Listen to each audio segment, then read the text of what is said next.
Good morning from Baton Rouge, Louisiana. I'm Dr. Meredith Warner, founder of Well Theory, Healing Soul, and Warner Orthopedics and Wellness. And today we're going to talk about one of my favorite subjects, oxidative stress. Just to warn you, this is going to be a little bit high on the science in the beginning, but I think that everybody out there is certainly as capable as anybody else to get this and understand it. We're just not told about it. And I had to sort of reteach myself. I think we were taught oxidative stress for a second during medical school, and that's about it. And I've sort of relearned about it in the past couple of years on my quest for total health empowerment for my patients, my friends, and my family. This, I think, is one of the core issues, fundamental issues with our health these days. And unless you really understand it, nothing else that I say or other physicians might say about reducing inflammation and whatnot, it's not going to make sense unless you understand why this matters. And there are different theories on aging, of course, but I think at the end of the day, oxidative stress does matter for overall health and wellness. So we'll get started. So again, I'm Dr. Meredith Warner of Warner Orthopedics and Wellness, and I like to do this as often as possible, which right now for me is really only once a month because I am also running a clinical practice at the same time. But I do enjoy teaching, and I want people to understand their health so that they can make good decisions. Okay. This is sort of some of the offerings we have at my clinic. I try to promote non-operative care, musculoskeletal problems, if at all possible. We do operate, of course, if it's necessary. But a lot of surgeries done today, I think, are probably unnecessary in terms of the actual clinical outcomes. You can achieve the same clinical outcomes with much less cost and much less risk. For any given diagnosis, if you will. Not to say surgery is totally not necessary, because certainly I love to operate and we do surgery. But there's certainly other ways to treat pain in particular and different functional issues. And then as far as wellness is concerned, there is no surgery that's going to make you well. You're going to have to do it yourself, and I'm going to give you the tools. All right, so here's my clinic. I try to make it lots of natural light. All the lights are daylight spectrum, and this is all by design and for reasons. Daylight spectrum promotes health. It reduces infection rates. UV rays are known to be, at a certain frame length or wavelength, I should say, and for limited time, beneficial versus always having yellow light around a red light. Now, you don't want to stare into blue light all the time, of course. These are blue light blockers. All my glasses now are blue light blockers to try to prevent eye fatigue and prevent macular degeneration because of oxidative stress on the retina. But you get the picture. We just try to promote a feeling of health, family, a sense of belonging, and a sense of empowerment. So today, oxidative stress. You may or may not have heard of this. If you talk to me, if you come to my clinic, or if you've seen my work before, you know that I'm a big believer in the badness of oxidative stress and chronic inflammation in terms of overall health, wellness, and pain. So I'm going to give you a very dense science bit in the beginning, and then it's going to turn into how you can control it, what you can do, and what it means to you. But without a fundamental knowledge of like what I'm talking about, it's just going to sound like voodoo probably. So I'm trying to get down to the science for you. All right, so what is it in general? So you can consider it you may have heard the term free radicals or oxidants. Some people say reactive oxygen species, which is technically a bit more accurate. Oxidative stress is when these free radicals or reactive oxygen species begin to outnumber your innate antioxidants. Okay, you have some that you make yourself on any given time and that live in your body. When you start to have that balance go more pro-oxidant, that's when you start having damage. Why? Because the free radicals attack DNA, they attack proteins, they attack cell membranes, and they're just inherently, they're like little cluster bombs going off everywhere in your body. But a certain number of free radicals are normal. You want to have some of these reactive oxygen species, because they tell your cells that you're in a time period of stress, and they're signaling molecules, and they do have some benefits and promote some beneficial pathways.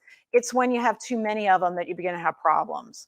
And that's when you have oxidative stress, which in turn induces inflammation, which in turn causes things like diabetes, pain, cancer, Alzheimer's, Parkinson's, name a degenerative condition, and it probably all comes down to these issues. Okay, so what are free radicals, or what are these reactive oxygen species? Basically, they're the byproduct of human metabolism. So we take food, like let's say I eat a piece of an apple or a banana or something. your body can't really use it in that form. It's like oil straight out of the ground. You've got to refine it, make it a usable fuel for the cells. But the process of doing that, on the yellow box, you get these byproducts, these reactive oxygen species. The whole thing works because of oxygen. We're humans on a planet with an atmosphere with oxygen about 20% or so, and everything hinges on that relationship. And then we breathe out carbon dioxide and we urinate a water-based substance, urine. Why? Because those are also byproducts of this metabolic process. So oxygen allows the conversion of fuel, bananas, into usable energy, ATP, adenosine triphosphate, which is a little tiny molecule that has a very high energy bond holding on 3 phosphate groups. And when those bonds break, it releases energy. That's the usable fuel product, the gasoline, if you will, to make your car run. You would never be able to run your car on crude oil straight out of the ground, okay? It has to be refined into a usable feature. And that goes for any type of fuel out there, okay? You can't use wind. It has to be refined into a usable fuel product, electricity. And so glycolysis is a first stage of converting food to fuel. You get a certain number of ATP from that, not that many, but carbon dioxide comes off. You enter the Krebs cycle, which we talked about in a previous talk on oxidative stress. The Krebs cycle turns that fuel, glucose in particular, into a certain number of ATP. Then that goes, the molecules from the Krebs cycle, which are like NADPH and FADPH, those go to the electron transport chain, which is in the mitochondria. We've talked about the mitochondria. It's hugely important to everything in the body. Without a good, functioning, healthy mitochondria, you might as well just give it up. So the mitochondria then use what's called the electron transport chain, which involves a number of antioxidants, a number of electrons move around. They go into proteins and out of proteins, shifting a proton balance. They create a gradient along the membrane. You can see the gray lines here. That's the membrane of the mitochondria. One side of the membrane ends up with a whole bunch of protons, which are positive charge, and then the other side doesn't. And then it lets these protons drop through the gradient into the other side to even it out. Because remember, nature and humans love a balance. You can't have a whole bunch of protons on one side and none on the other without them trying to seek to even out and become 50-50. So the protons drop through this protein called ATP synthase, spin a little turbine, and create what? ATP, adenosine triphosphate. So the energy created in that turbine by dropping the protons allow the phosphate molecules to be bonded to AMP, monophosphate, and ADP, diphosphate, to become ATP triphosphate. Then, when your body needs the energy, it just adds water. The hydrolysis of adding that water molecule breaks the bonds, you get the energy. But all of these little guys, superoxide, hydroxyl, peroxyl, hydrogen peroxide, singlet oxygen, and the other two, which we're not really talking much about today because those are nitrogen species, nitric oxide and peroxynitrate. All of these are damaging reactive oxygen species that, if they are not managed and neutralized, will go on to damage your DNA, damage your cell membranes, destroy proteins, and make your cell and your mitochondria generally useless. Okay. So that was a lot, I know. So oxygen's a key, right? We use oxygen to produce energy in water. It is the final electron acceptor in that electron transport chain. So these electrons go into these proteins and they move the protons, okay, the energy as the electron passes through little bits and pieces in these proteins. They're called cytochromes. They sit in the electron transport chain. As they move through, the electrons have to be shifted around. Think about it that way. And if they get to the end of the electron transport chain and they don't have somewhere to go, it's going to be a bottleneck. It'll back up. It's almost like if a piece of machinery broke at the assembly line for making a car, we'll say. If one piece of machinery breaks, like where you add the steering wheel, and nothing happens from that point forward, the whole thing will back up. I mean, you're living that right now, right? With these supply chain issues. There's no chips. Can't make the car, they can't add the electronics, so everything backs up, and what happens? The factories shut down. Oxygen takes the electrons at the end of this transport chain right before those protons drop through the turbine, and it becomes water. So the electrons hit oxygen, it accepts it, it bonds to 2 protons, and then you have H2O, hydrogen, 2 molecules of hydrogen attached to a molecule of oxygen and water. What happens to that water? Generally, it becomes urine at the end of the day if it doesn't get recycled. And then remember, carbon dioxide was a byproduct at the beginning of the cycle. And that's why we breathe out carbon dioxide and we urinate water, because these are waste products of just staying alive. But without oxygen, it's not going to happen. But if oxygen doesn't have a perfect match to make a perfect number of water molecules, and you know there's not perfect efficiency in any system, then the oxygen will become a reactive oxygen species, okay? And then oxidative stress causes a whole host of problems. And I put this picture here to show you this is not the oxygen that you want in your life. You don't want to be dependent on an oxygen tank.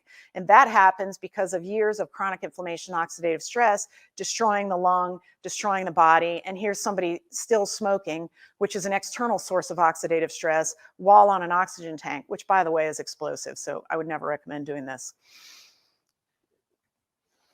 Okay, so again, all of this is because we live on the beautiful planet Earth with oxygen, okay? We have oxygen in our atmosphere, and everything evolved or began on this planet, and everything is symbiotic and relies on each other. So the reactive oxygen species are free radicals in a biological system, okay? It's essentially, think of it as an unpaired electron. So if you look at the little picture, the little blue smiley face on the bottom, if you remember anything from high school or college about chemistry, about atoms, you've got the nucleus, and then the electrons are kind of like in a shell spinning all around the outside and keeping it balanced, right? And different atoms have different numbers of the core number changes, which gives you your periodic table, which gives you your different elements. And then different elements attach together and make a molecule. So oxygen has a certain number of electrons rolling around on the outside, and most of them are paired or should be paired. If they are not paired, guess what happens? Nature wants balance. So that singlet electron, that little tiny unpaired lonely electron is going to do its best to find an electron to bond with and become a pair or an even number.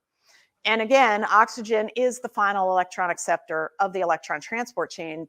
But if it doesn't bind with water, then it'll become a reactive oxygen, or I'm sorry, with hydrogen, if it form water, it will become a reactive oxygen species. And this just sort of shows you a chain of that happening. Catalase, we'll talk about in a bit, and superoxide dismutase, you can see down here, these are your innate antioxidant enzymes, okay? So you do have a certain amount of ability to counteract this that is inside of you just by design. Okay, so think of everything you do as like, we're essentially electrical beings, right?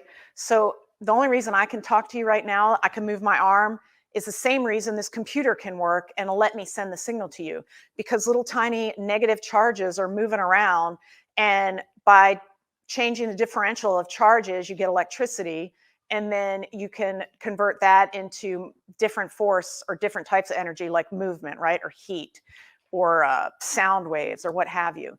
But basically, we're electric. Our nervous system is electric. Everything works in the nervous system because of voltage-gated sodium channels. Sodium is positive, right? So it's all about charges and electricity. So again, an atom is negatively charged particles, electrons, swarming around the nucleus, which is positive. Everything should balance, and it should be a neutral element based on the number of positive charges and neutrons in the middle, balanced by the number of negative charges on the outside. Okay, every molecule has a certain number of electrons, and each molecule has to be neutral at the end of the day. They must balance. Some of these are stable, some aren't. So some of them are barely hanging on to that neutrality and very easily disrupted. Some are quite stable and inherently stable. And then if you've got an unstable atom that has an unpaired electron, it is going to have a very strong need to find a pair, to find another electron. So it's either going to throw that other electron off that is unpaired, or it's going to pull something on, depending on the relative strength of the different atoms and molecules. And then sometimes two atoms will go together and actually share an electron, right? It'll like spin around in both and make them both effectively balanced, but they're not really balanced only if they're together. And that's sort of like what we call a covalent bond.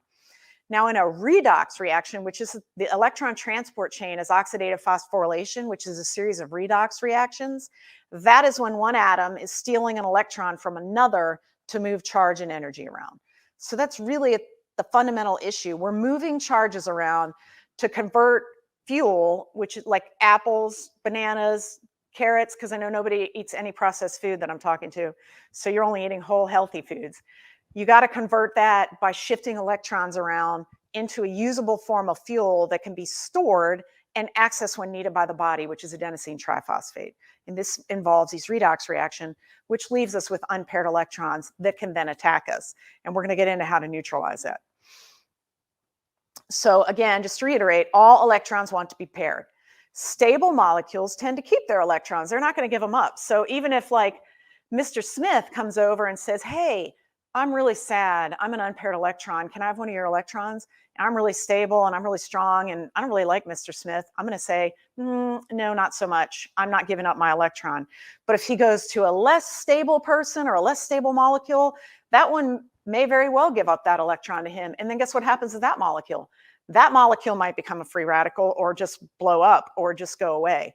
So you want stable molecules when you're in the environmental setting of reactive oxygen species.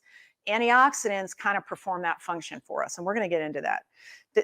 Go back real quick. The little green smiley face or the blue smiley face, that's showing you the transfer. If you can see that empty circle, that's showing you the transfer of an electron from that unstable, upset green guy to the blue guy who before only had 3 electrons on the left side of the screen. Now he's got 4 and he's very happy. But look what happened to poor guy next to him. And that could be that could be a DNA molecule, an RNA molecule, a protein molecule, a lipid membrane, anything. You don't want that guy floating around your body unhappy. All right. So oxygen is highly electronegative. Okay, it's very negative little molecule, and it really, really, really wants to bring electrons into its orbit. Okay, that's probably why it's the final electron acceptor, and why everything that we are revolves around oxygen. Okay, there's a reason your lungs are the only oscillating system in the body that never, ever, ever stops. You never stop breathing, even when you're asleep.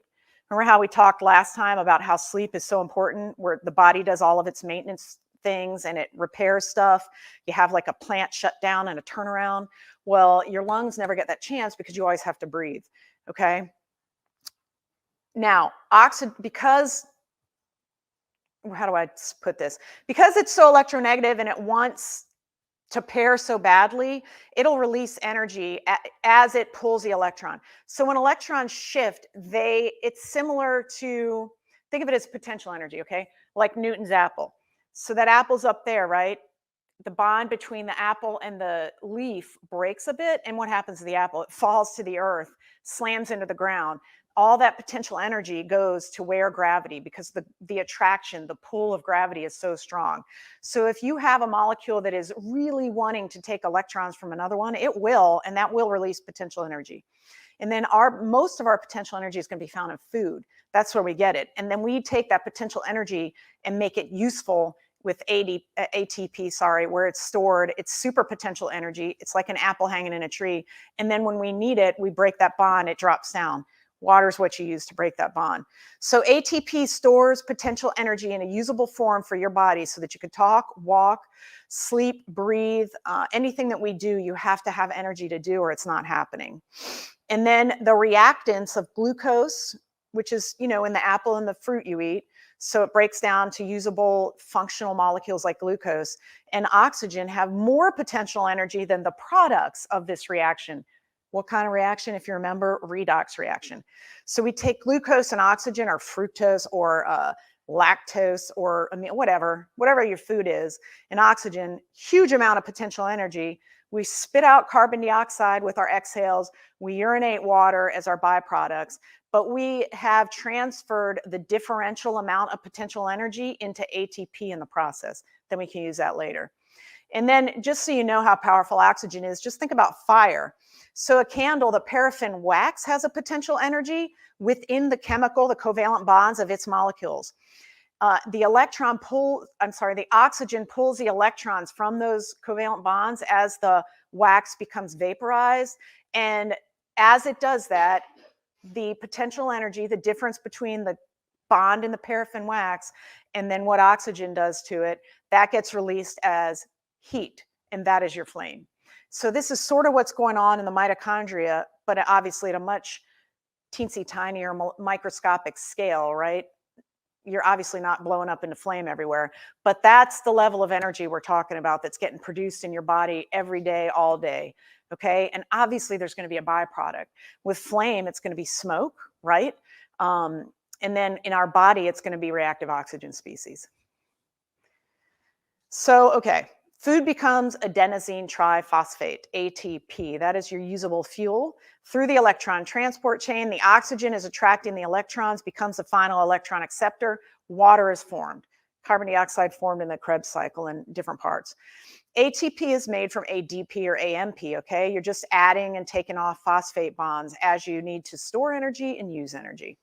And then when you need to use it, this picture is a really nice illustration showing you just add water, and that helps to break the chemical bond of one of those phosphate groups will go off. When you break that bond, it releases the energy, and then you can do whatever you need to do.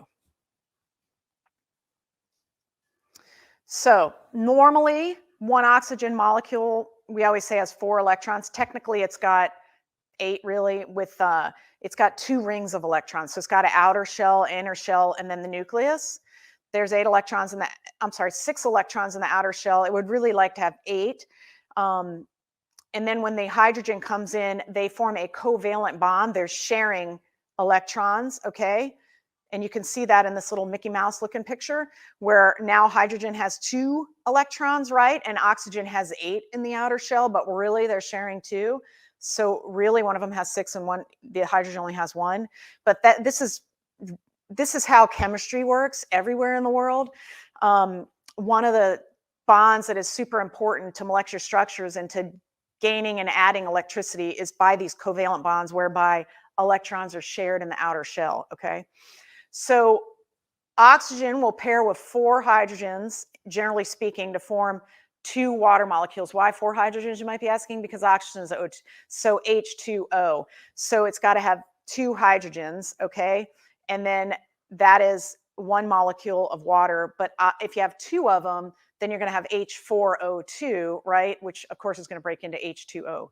So each oxygen molecule with 4 electrons is going to end up with these covalent bonds becoming 2 water molecules. So what if oxygen doesn't get the 4 hydrogens that it needs or the positive charge? What if it only gets 1? Then you're going to have a superoxide molecule. You could have a peroxide molecule. You could have a hydroxyl radical. So anytime you have an uneven number of electrons, depending on how many electrons or what's the uneven number, is it 1, 3, 5, 7, I guess, you're going to get these different reactive oxygen species because you don't have that nice sharing of electrons with a beautiful balance, or oxygen has an uneven number of electrons. And then remember, it's very electronegative, and oxygen is going to run around and really seek to attract something. So these reactive oxygen species are going to dramatically seek to pair with another electron, to the detriment of your DNA, protein, and cell membranes if you don't form a water molecule or have an antioxidant around. Okay, again, we talked about electron transport chain. Just give you a visual picture. That is the cell membrane, the little circles with the 2 little legs hanging off. That's a phospholipid group. It forms a lipid bilayer, which is fat on the inside and water attractive on the outside. That is all folded in and out through the mitochondria. And these proteins sit within the structure of that membrane and allow electrons to shift up and down and through it. And then you get protons on one side and a highly dense amount, not on the bottom. And it drops through ATP synthase, spins a turbine, allows enough energy to form a phosphate bond so that you create ATP from ADP. And then where the extra electrons go, they hit oxygen, which then binds to hydrogen that is passed through ATP synthase, forms water. But by definition, this is not going to be 100% perfectly efficient, right? And you're going to have some reactive oxygen species left over. Okay, how else would you get reactive oxygen species besides your own, that was my fireplace, besides your own metabolic system? Ionizing radiation. This is one of the reasons radiation is so damaging and causes cancer, because that in and of itself, the energy from the ionizing radiation will move electrons around and create unpaired electrons, which then go on to attack DNA, create mutations, and cause cancer. Smoking does the same thing, okay? The act of smoking, you're just basically giving yourself unpaired electrons every chance you take an inhale. So smoking is super, super big source of exogenous or outside the body reactive oxygen species. Pollution, so just water pollution, air pollution, soil pollution, there's chemicals everywhere. Terrible food like bacon, which is a highly processed animal protein product, that's going to give you a lot of reactive oxygen species. Being obese or having excess energy in your system gives you reactive oxygen species because the human system was not developed, or it did not go through evolution with the expectation of a lot of excess energy. So that really disrupts everything, makes the whole system not work correctly, and you get a lot of inflammation and reactive oxygen species. And then chemicals and medications. A lot of medications do this to you as they're processed in the liver. A lot of the drugs that are prescription pharmaceuticals, FDA approved, will cause oxidative stress as they're processed in the liver.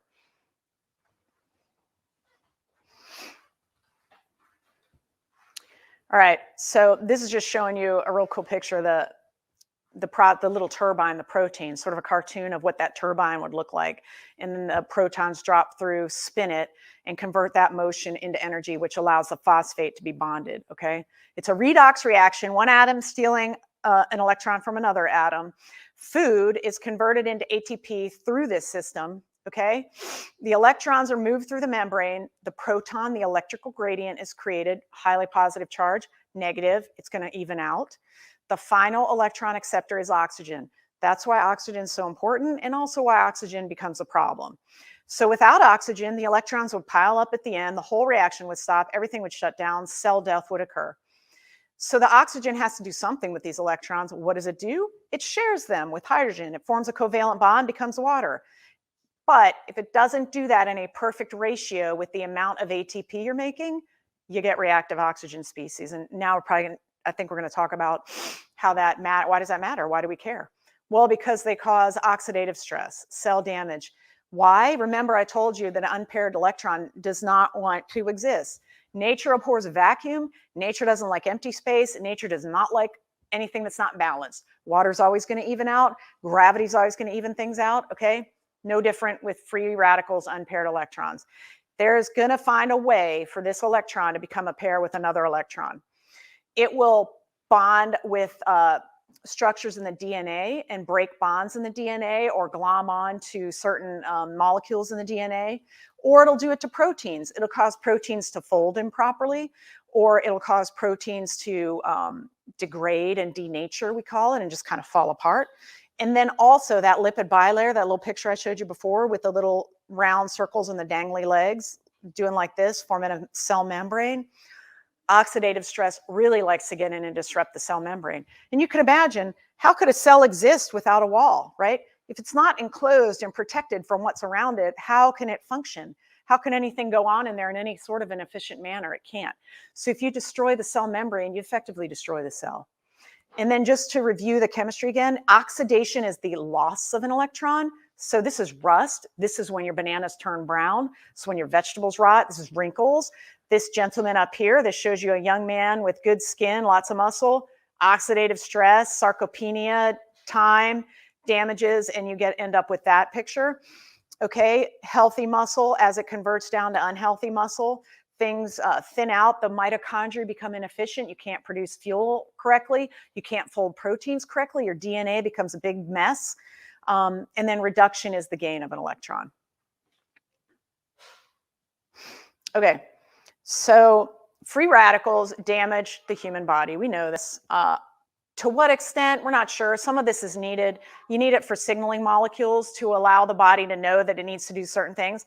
For instance, if the body didn't have an ability to sense energetics, it would never know when it needed more energy or less energy. You know what I mean? Like, you can't just have the electron transport chain always spitting out the same amount of energy. That doesn't make any sense. So the body has certain ways to manage that. And that's why having too much energy is a problem. The system doesn't really know what to do with that information.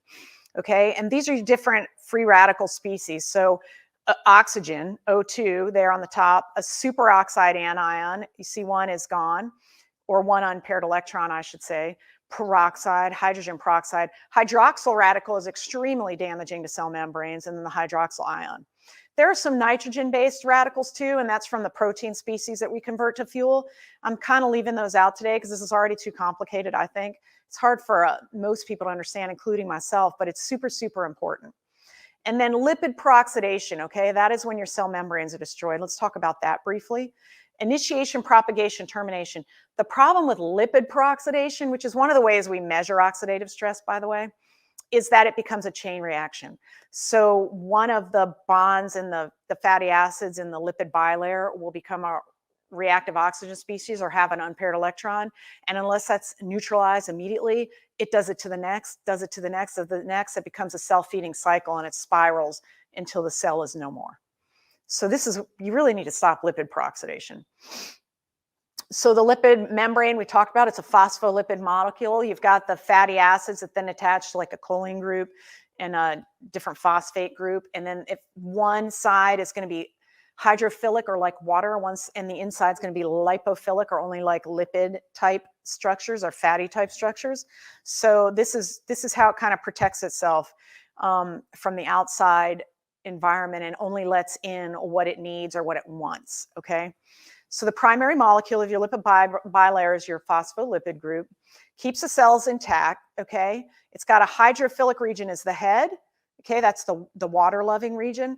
It's polar, phosphate molecule with some additional molecules occasionally. And then the tail is your fatty acids. They love fat. So fat-loving on the inside, water-loving on the outside. It's a bilayer. It's a beautiful structure. Periodically, you're going to have receptors and different proteins and different voltage-gated channels that let things in and out as needed. Okay. So that's what you don't want to destroy. Here's a beautiful picture showing you the receptors and different molecules as they sit within the lipid bilayer. The little yellow squiggly things are supposed to represent cholesterol. You do want a certain amount of cholesterol. It maintains flexibility of the cell. Omega-3 fatty acids maintain a better, more functional, more flexible cell membrane. In addition, as we said before, the portions of the fatty acid that then will become part of a inflammatory pathway is needed. If it's an omega-3, it's way more beneficial to your body than if it's an omega-6. We've talked about that before, and probably we'll have another talk about that soon. So the cell membrane puts the hydrophobic molecules next to each other, the hydrophilics next to each other, creates basically really a 3-layer protection system. And then some molecules can just pass through if they are able to react with both the water-loving and the fat-loving side. Big ones have to go through a receptor that either says yes or no based on the ligand or ligand, however you say it, the key that opens the lock. So there's different proteins around that'll attach to a cell membrane receptor and either open it or not open it. And then again, cholesterol is necessary to buffer and space and maintain fluidity. Okay, so when you damage the integrity of that bilayer, you damage the integrity of the cell. It can't work correctly. Okay, imagine if you had a factory without walls and a roof. The rain, the wind, lightning, looters, cars would cry. It would just be a disaster, right? You wouldn't be able to make anything at that factory. You've got to have control around your factory. The cell is your factory, the mitochondria being the engine, okay, making energy. So this just gives you an idea of the complex nature of the lipid bilayer. And this is not just a flat sheet, it's a cell. So it's like kind of like globby, circular-ish. Oh, we got a question. Sure, I'll take one. I need a break too. It's a lot of science.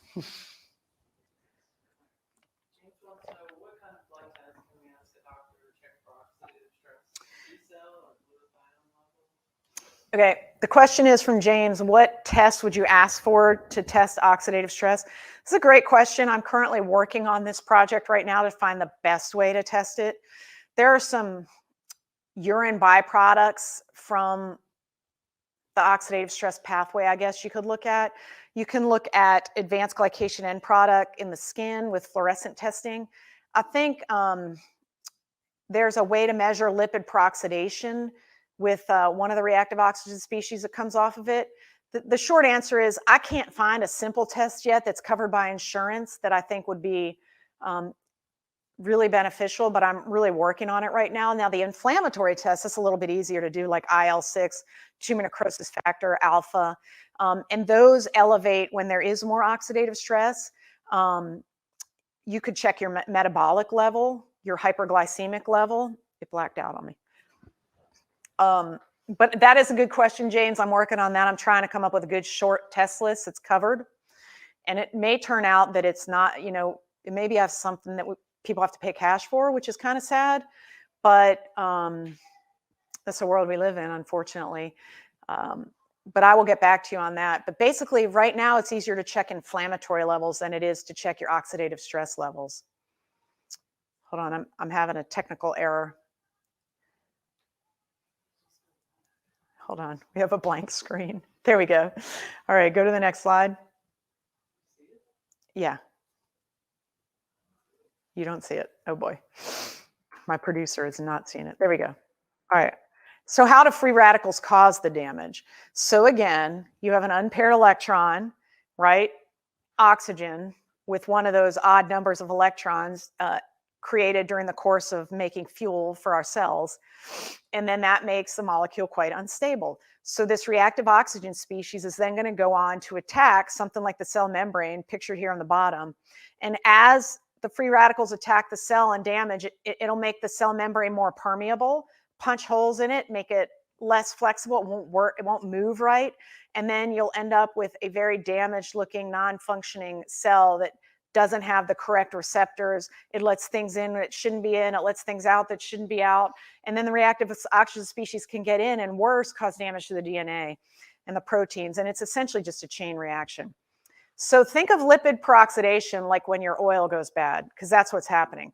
So if you go eat at a restaurant nowadays, I would bet you that they are reusing their cooking oil over and over again to save money, especially in the setting of hyperinflation like we have right now. And so each time you reuse the oil and heat it up and process food through it, the oil gets more and more lipid peroxidation, because what is oil after all? It's a bunch of lipids. So this is like when you have really good, beautiful, green, almost translucent olive oil, and then it becomes like brown and smells bad and rancid when it sits in sunlight too long or it sits in your closet too long. That is the process of lipid peroxidation over time. That is going on in your body as we speak, if you're not neutralizing the oxidative stress. So if you want to know what oxidative stress is doing to your body, think of used cooking oil at the fast food restaurant by the time the sixth person rolls through the drive-through. Probably don't want that in your body.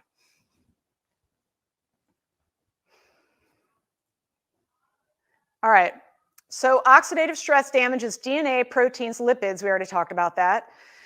When it damages proteins, it'll create amino acid modifications. Okay, amino acids are the basic building blocks of protein, like leucine, lysine, those little molecules that are out of meat, if you will. But you can get plenty of protein from things like shiitake mushrooms and edamame. Shiitake mushrooms actually have all 8 essential amino acids that you need. And then these damaged proteins are what are called advanced glycation end products. That's one type of damaged protein. You'll get a buildup of those. And part of it just blacked out. If you have anybody that is diabetic in your family or you're diabetic, you've probably had your A1C checked, okay? Hemoglobin A1C. All that is looking at is how many advanced glycation end products have glommed onto your red blood cell over time, which is indicative of the level of hyperglycemia in your blood, because the sugar molecules attach to amino acid groups in a bad way and form these monster proteins that then glom on to the hemoglobin. And you can gauge by the number of these altered proteins, you can gauge the average blood sugar in the past 3 months. So like, if your A1C is 10, your average blood sugar has been 240. That's why we try to get people down to 7 and 6, because that's closer to normal. 5 is really probably where we should be, because that's 97-ish, 97 to 123. Okay, that's your range. And then a A1C is 6 shows you your average hyperglycemic level, like 120 to 150 or so. So you get these weird proteins or monster proteins that damage functionality. Or you get denaturing or proteolysis, which is just like breaking apart the protein bonds and the whole thing just falls apart. And then enzymes, which are these are little molecules that allow chemical reactions to happen in the body, either they promote the reaction or they stop the reaction. Enzymes are hugely important. They're like little catalysts. They'll get denatured and degraded by the oxidative stress because the electrons go in and they say, hey, enzyme, I need your electron, take it. Then that enzyme can't function anymore. And then, of course, DNA damage, which creates mutations or breaks apart the DNA or takes off the endings or changes the telomere length, and then that causes aging, and then cell death. So again, we already said lipid peroxidation is oxidative stress to the cell membrane, damages the lipid bilayer, and this causes what? Like you can't have fragments of a cell membrane floating around that aren't part of a cell membrane. The body senses that and thinks something's gone wrong, there's an injury. So what does it do? It sends in inflammation to clean up the debris, to reduce the damage, to where's the pathogen, where's the attacker, I need to get him. And then guess what that does? More inflammatory proteins come in, little chemical messengers that send out the signal, hey, we need to inflame this area. And then what happens? You get chronic inflammation. So low levels of lipid peroxidation occurring from oxidative stress over time induce chronic inflammation because the body wants to clean up this mess that happened. And the mess happened because nobody ever neutralized these unpaired electrons. There weren't enough antioxidants around. And then there's damage to the organ. So your cell membrane, again, super, super important. We've talked about it at length. Think of a wrinkle as damage to the cell membrane, okay? But really, it's way worse than that. I really think you should think of it like the used oil. Nobody's using olive oil at a fast food restaurant. They used really bad oil to begin with, as it's been destroyed by the sixth person that came through, and that's your French fries, which you shouldn't be eating those. But that just gives you a picture of it. Okay, so DNA damage, what happens here? Well, DNA is a beautiful structure, right? This is the coding, the signaling that tells everything what to do, when to do it, how to do it. DNA forms RNA. RNA then helps code the proteins that need to be formed, okay? So if your DNA gets messed up, even one base being removed, okay? So you can see that here. The top DNA line, TGC, ACA, blah, blah, blah, will code for the RNA, the messenger RNA. The RNA will then code for the proteins. So the ACG becomes threonine, UGU becomes cysteine, so on and so forth. Well, let's say you have an unpaired electron that comes in and attacks the T in the DNA, removes that out, changes the code completely, and look at your protein list. It's totally different from that point forward. So you have now created a whole new structure that wasn't really supposed to be there. So DNA damage, DNA mutations, that's why they cause cancer. It really messes up everything. So you really don't want unpaired electrons anywhere near your DNA strands if you can help it. And then you can have single strand breakages, nucleotide degradation. That's what those letters are. They're the nucleotides. And then you can get even crosslinks, extra crosslinks to different proteins because of this and form more advanced glycation end products. So we really want to stay away from DNA mutations. Okay, this is why a lot of people believe antioxidants help with cancer, because cancer is DNA damage or mutations. Now, I'm certainly not going to sit here and tell you that taking an antioxidant will prevent or treat cancer, but at the fundamental level or the base of what causes a DNA mutation, I think it makes sense. There's a lot of work being done on this, of course. There's a lot of clinical studies going on using antioxidants such as turmeric or curcumin to help treat different forms of cancer in conjunction with other treatment methods, of course. So the double helix is made of bases and sugars. Ribose is what the sugar is called in DNA. And then the addition of an oxygen atom to one of those bases, a reactive oxygen, will damage it. It'll oxidize it, right? The oxygen glommed on. Guanine, the G of the coding letters, which is the base, guanine, I think I'm saying that correctly, has the highest oxidation potential. So it's going to be the one that's going to be usually mutated. And then following that, cytosine, adenosine, and thymine as well. Any of these can have point mutations just from a single unpaired electron. It's kind of scary.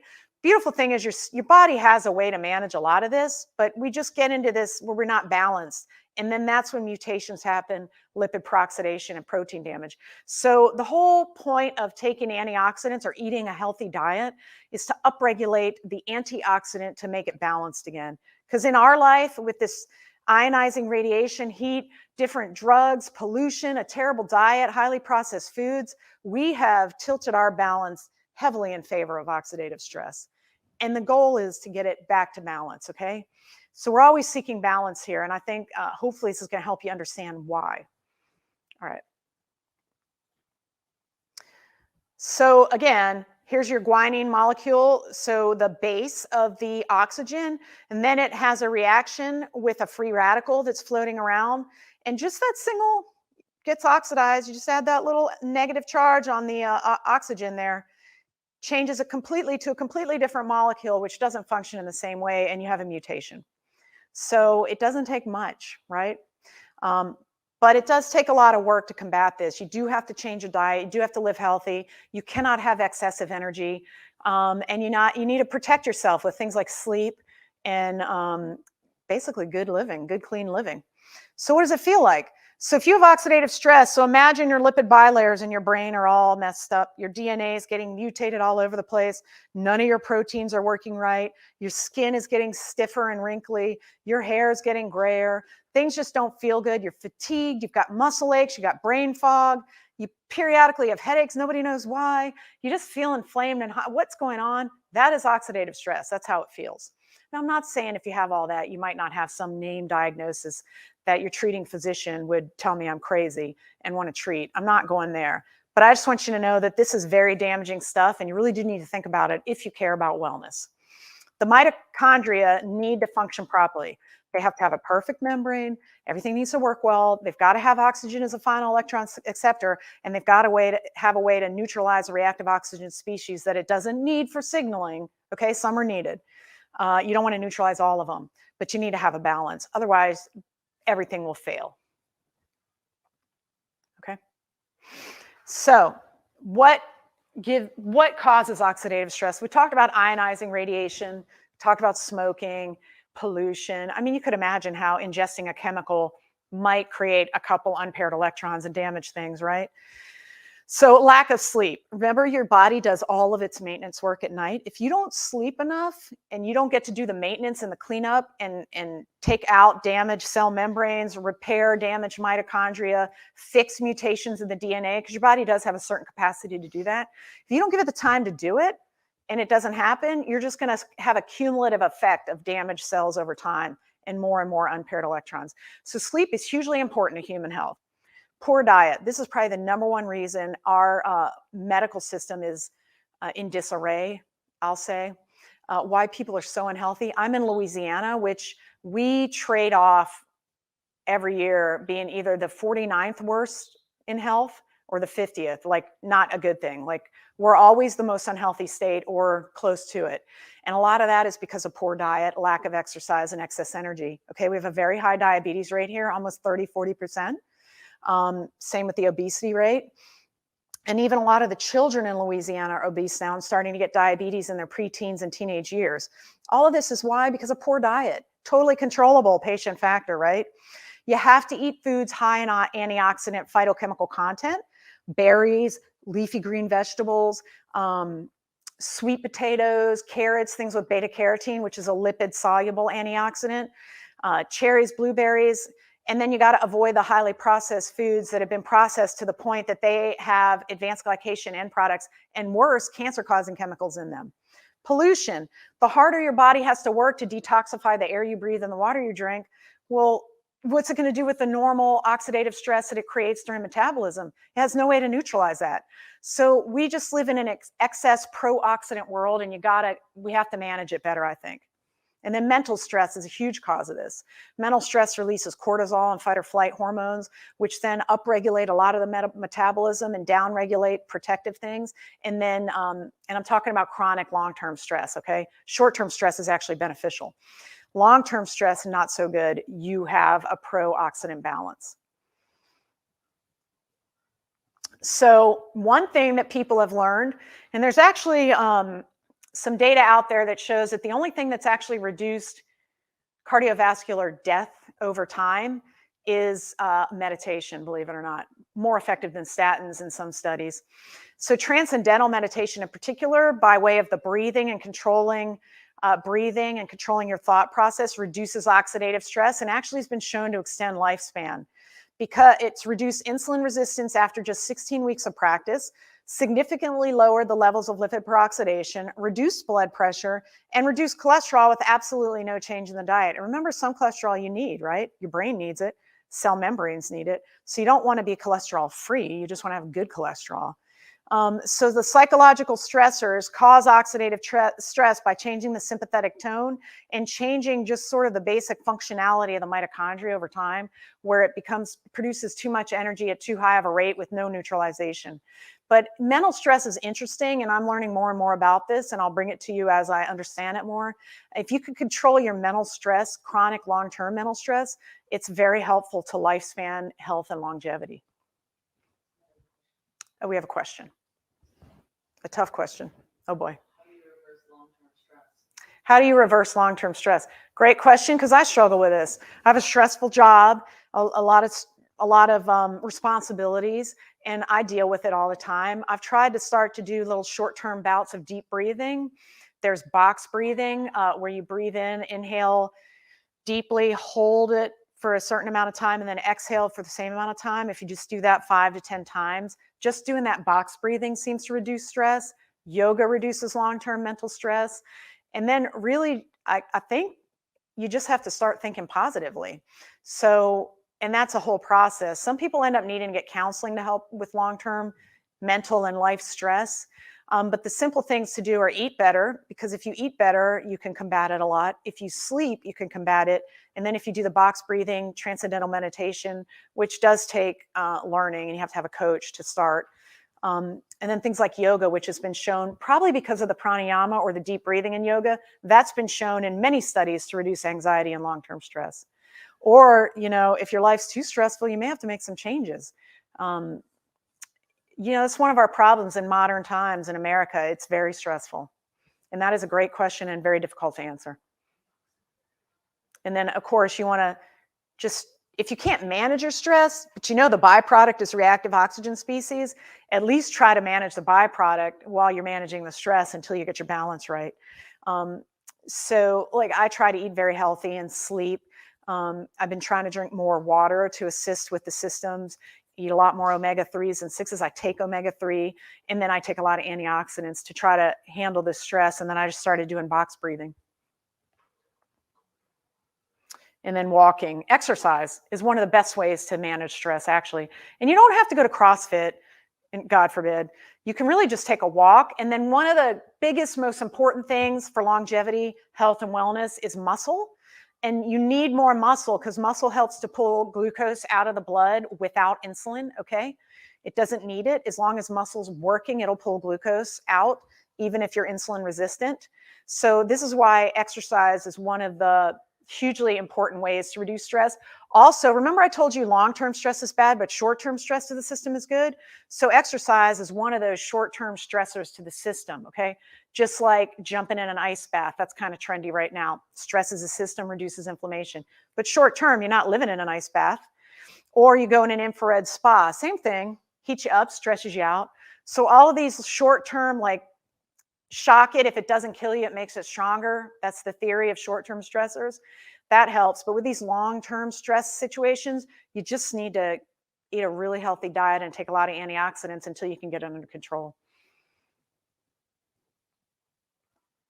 So what are the antioxidants and how do they help? So you know about vitamins A, C, and E, CoQ10. Glutathione is the one you make in your body, and you can also get it through an IV treatment. You can measure the levels, as James pointed out before, and then you can measure the byproducts of glutathione, which really show you where you're at. So there's a certain ratio of glutathione before and after it neutralizes a reactive oxygen species, and you can measure that ratio, which shows you the activity of the glutathione reductase.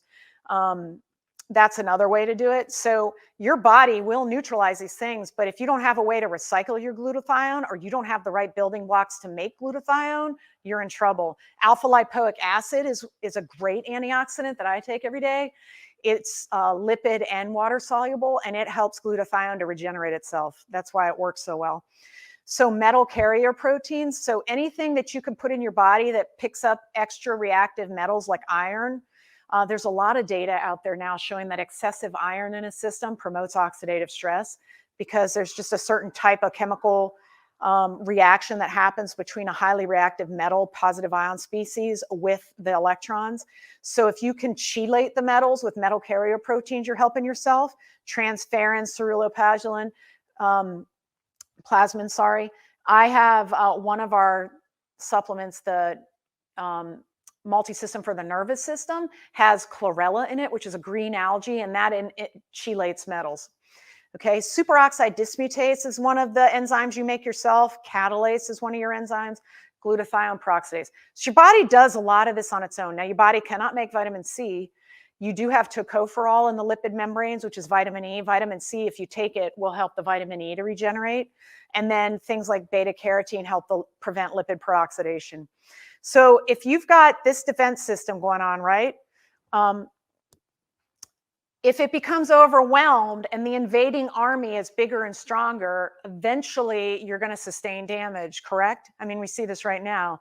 So you have to have enough of a defense system to fight the massive onslaught of oxidative stress that we are facing in this world today. And I personally don't think I have enough, so I take extra when I can. And I doubt most Americans do unless they're eating a perfect diet and have no stress and nothing to worry about, and they're also breathing different air and drinking different water. I just think it's impossible to avoid a lot of this excessive oxidative stress nowadays, especially if you're on medication. As I said before, even Tylenol can cause oxidative stress in the liver as it's processed. So the antioxidants, sorry, just real quickly. No, you can go to the next one. So the way the antioxidants work, and this is some deep chemistry that I confess, if I had to take a test right now, I'm not sure I'd get 100 on it. The antioxidants, the way their outer electron shell works, they have the ability to take on another electron, right? Or to give up an electron. If they give up the electron, you would think, well, doesn't that make that antioxidant have an uneven number of electrons? The answer is yes. But the way their chemical molecule is, the way the electrons move in the outer shell, it's still stable.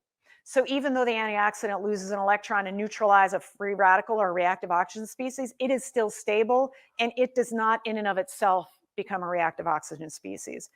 But at that point, it's used up, and unless that is recycled and regenerated through another chemical reaction, you got to replace it.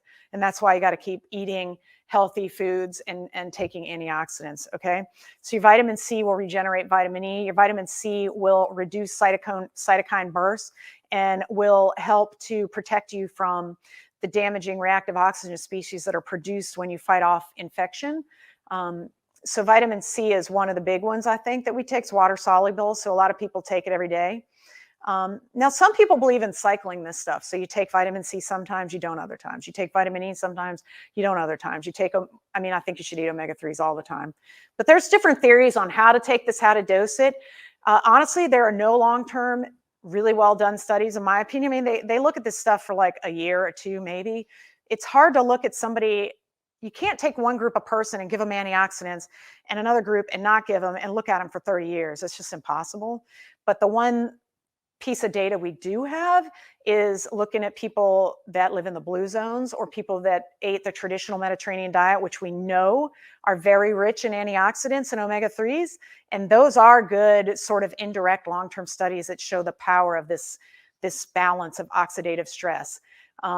If you can balance it, you will live longer and have less disease and be healthier as you age and have more vitality. So these are your antioxidant-rich foods, okay? And what? Oh, we have some antioxidant-rich foods in this little picture I put here. Pecans, nuts are good. Berries are huge. Anything with sort of a dark, colorful pigment in the natural world indicates that the plant has created an antioxidant to protect itself from things like UV rays, pesticides, bugs, venoms. So blueberries are awesome. Strawberries, raspberries, blackberries, boysenberries, tart cherry, yeah, tart cherry, duh. That's my favorite product. Tart cherry has a huge amount of antioxidants. Dark chocolate, usually it has to be over 70% cacao. The cacao bean is extremely antioxidant. Green leafy vegetables. And we don't have on this picture any of the orange foods like carrots and sweet potatoes, things like that. But that has a lot of beta carotene, also antioxidant. Kale, dried prunes. I mean, basically, I mean, you know this. You are what you eat. You've got to eat healthy, whole, organic, not filled with pesticides and chemicals, fruits and vegetables to get enough antioxidants to fight off the damage. Okay, and then we already talked about relieving your mental stress. If you can't change your life, like right now, as I told you, my life is pretty stressful, but I can't change it right now. I don't want to. I love teaching. I want to keep educating the public. It takes a lot of time. And of course, I have a million charts to do and still have clinical responsibilities. And I teach for LSU and I'm all over the place. But um, you know, the box breathing, sleeping well, making sure you stay hydrated and taking antioxidants can help relieve the mental stress. Improving your sleep and diet, I can't stress it enough. Really just trying to get good 8 to 9 hours of good sleep each night.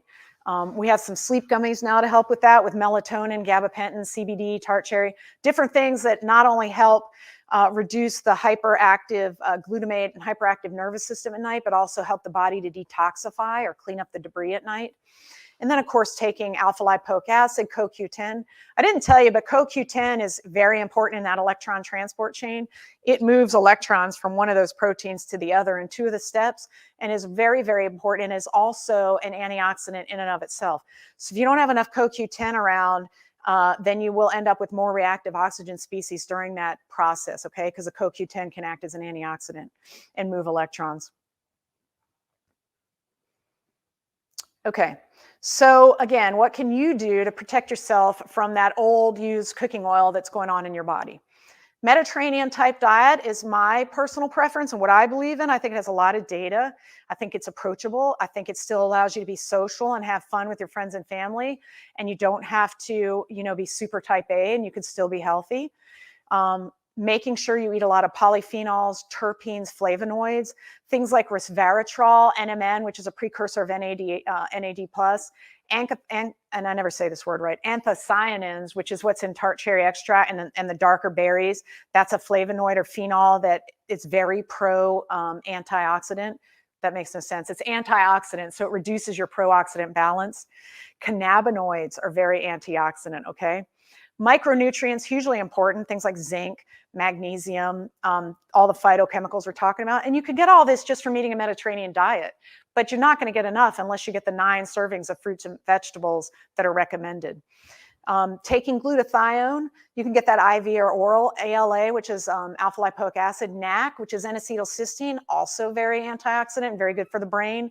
CoQ10, extremely important to move electrons along the energy pathway and also to capture the extra electrons. And then the different herbal molecules like curcuminoids, it's being studied for cancer treatment now. Allium sativum, which is in garlic, which we know is extremely healthy and also reduces platelet aggregation. Silymarin, which is, I think, in the family of the resveratrols. Beta-glucans, which are in the mushrooms, very helpful for the brain as a phytochemical and micronutrient. So those are the things you can do.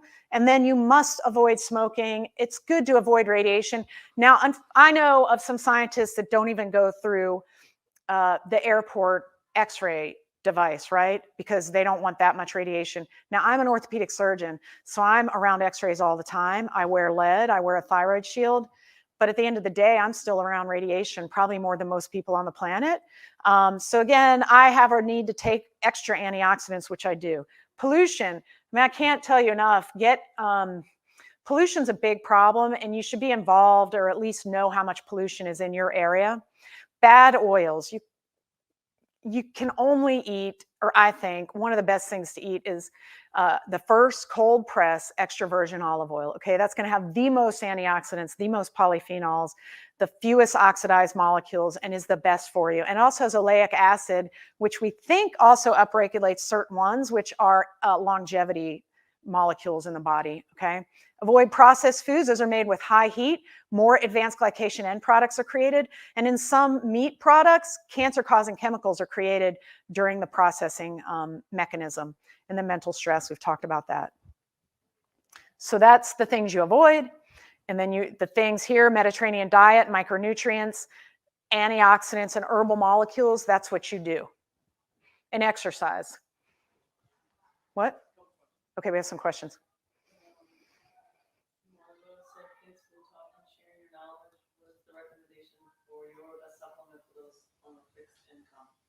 So, okay, this is a question we get a fair amount, or I do in my clinical practice. What supplements should I take if I'm on a fixed income and I can't take them all? Well, first, you got to change your diet. So processed foods seem inexpensive, but at the end of the day, they're not.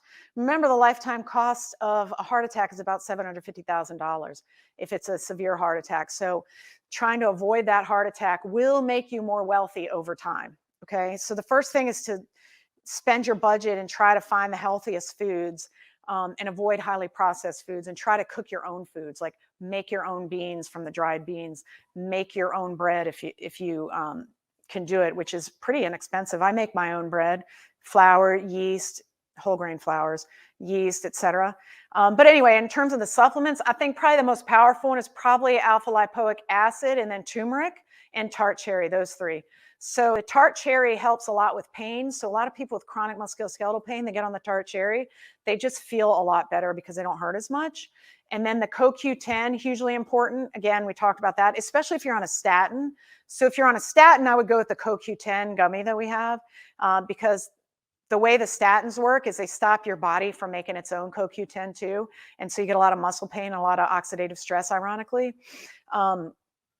The alpha lipoic acid, because it's both water soluble and lipid soluble, so it's very good for nerve health. And then the nervous system multi is also very good. But if you had to pick one, I would go with the oxidative stress reducing, I guess, gummy, which has a CoQ10 and tart cherry in it. Okay, that's a good way to get those two. And then ALA, I think, is probably hugely important, particularly if you have any type of neuropathy. And then probably turmeric. Turmeric just has such a strong history of helping with many facets of human health, especially pain. So the next one is there a multi available that includes all of these? Is there a multi that includes all these? No. There's a few reasons. First of all, again, back to the fixed income question, that would be really expensive. And as you know, our medical system doesn't care about wellness, health, or prevention, and none of this is covered. So you're going to have to come out of pocket for this. But at the end of the day, I think it saves a lot of money because, again, you're going to avoid that trip to the ICU. You're going to avoid that pneumonia. You're going to avoid that heart attack. You're going to avoid the peripheral arterial disease, and God forbid, amputation, things like that. So staying healthy ultimately lets you accumulate wealth over time. I guess, did that answer the question?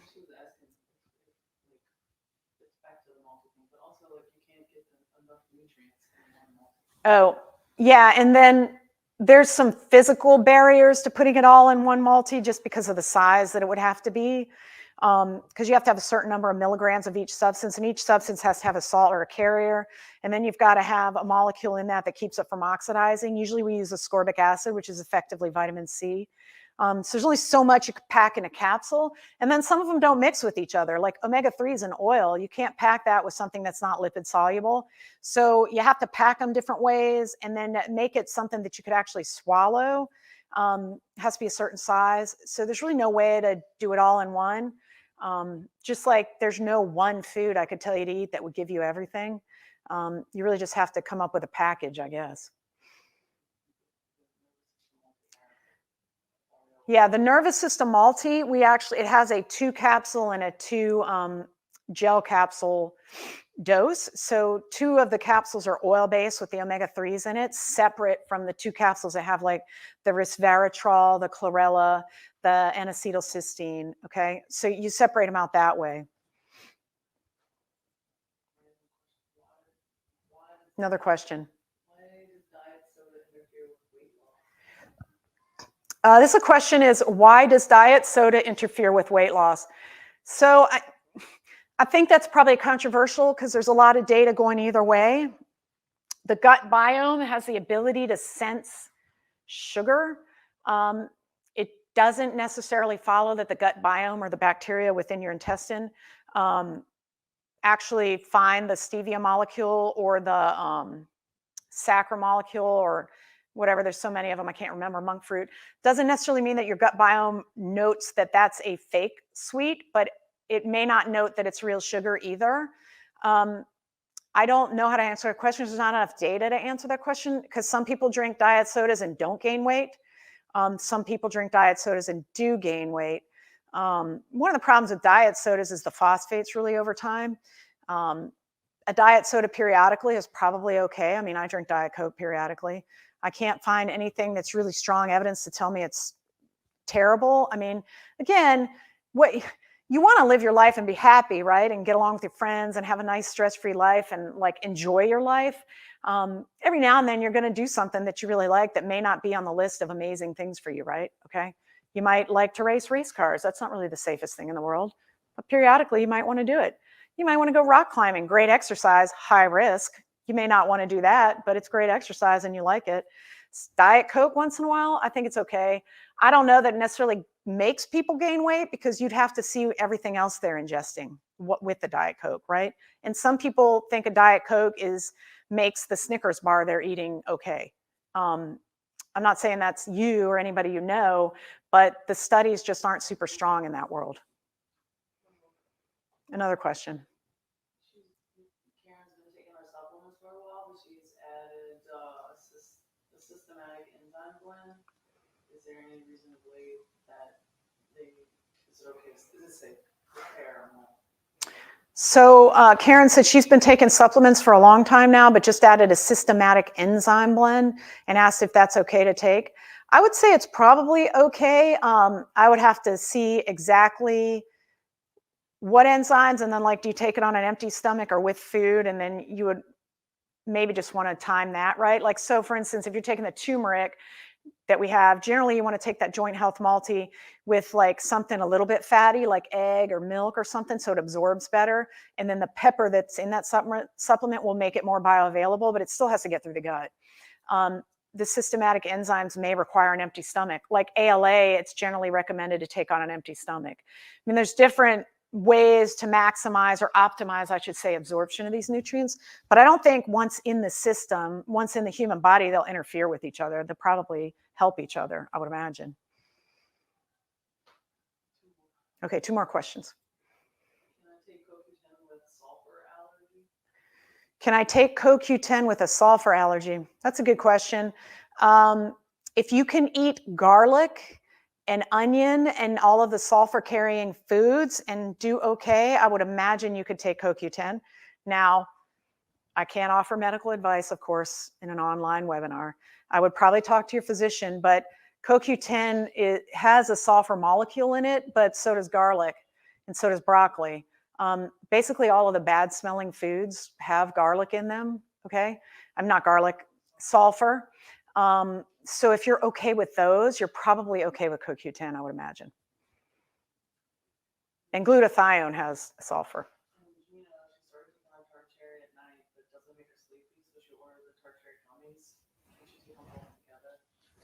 This question is, can I take the tart cherry extract and the tart cherry gummy together? Yes. So the tart cherry extract's 1,500 milligrams. I think it equates to like 150 tart cherries if you ate it straight. Some people take 2,000 to 3,000 milligrams of tart cherry a day. I recommend on the low side just because it's always better to start low and add as your body tolerates it. Every single person on this planet is different. Even though the insurance companies think that you're all exactly the same and require the same exact treatments, that is not true. You're all different. So your system might just need more tart cherry. I take the gummy and tart cherry at night personally. Sometimes I take 2 tart cherries because I found out my uric acid is a bit high recently. So, you know, I mean, you got to do what you got to do, test it, make sure you're not interfering with any of the meds your doctor has recommended. And of course, caveat, you always got to check with your treating physician, but I think that would be fine. Also, could you just talk about like the different levels of sleep aids we have? So like if one not working, we have different Oh, yeah, so we have different sleep gummies, again, along the same principle that not everything works for everybody. CBD, or cannabidiol, is one of the greater sleep aids. So I give recommendations for medical marijuana to the patients I treat sometimes. And the number one bit of feedback I've been getting is it helps them sleep, which does what? Allows their body to clean up, detoxify, get rid of oxidative stress, and then they generally start feeling better and have less pain. Narcotics will not do that for you, but THC and CBD do that for you. So CBD is awesome for sleep. It tamps down some of the neural receptors.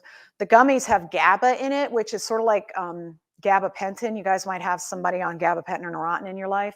The way that works is it tamps down the excitability of glutamate, which makes nerves jump and process more. So if you can tamp that down, you calm the whole system down. That's how GABA works. Tart cherry, the reason that helps is it detoxifies because of anthocyanins, but also has a bit of melatonin in it, which is found in that pigmented shell of the tart cherry. So we actually have a gummy with melatonin and without, because some people react differently to melatonin, and it's actually paradoxical. It keeps them up. So if you're not responding to the one with melatonin, try the one with CBD. If you're not responding to the one with CBD, try the one with melatonin. And then there's a delta 8 THC that's great for sleep, but if you have any sort of HR issues where you get tested, it'll show up positive for THC. So I wouldn't recommend that, but it does work well for sleep. And then, of course, avoid blue light. Try to be active during the day. Have a glass of water by your bed, hydrate, and try to keep the room dark and cool. Coolness helps a lot, 65 to 68 degrees, and you will sleep better. So hopefully that sort of gave you a sense of why we do what we do or why I believe what I believe.